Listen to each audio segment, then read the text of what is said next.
In today's video, I'm going to teach you how to delete Keap account. By the end, you'll know exactly where to go and what to expect as you close your account so you can complete the process with confidence. A quick note before we start. Closing your account typically stops your subscription and access, so take a moment to review anything important in your workspace. It's helpful to be signed in as an admin user, and keep in mind that the on-screen labels may vary slightly depending on your plan and interface version. First, log into your Keap account. Open your browser, go to Keap's website, and sign in as you normally would. Once you're in, you'll be on your dashboard or home screen.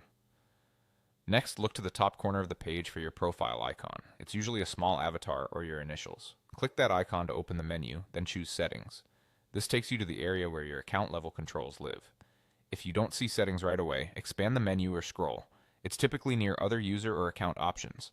Inside Settings, find either Billing or Account Settings. Depending on your layout, these options can appear under different headings, but you're looking for the section that manages your subscription or overall account status.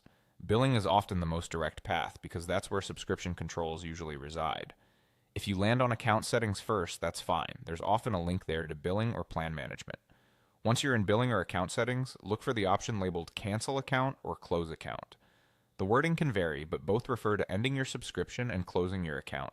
Click that option, you may see a page explaining what cancellation means, such as when access ends or how charges are handled.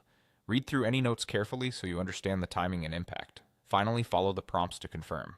Keap may ask you to select a reason for leaving, acknowledge a summary of changes, and confirm one more time on a final screen.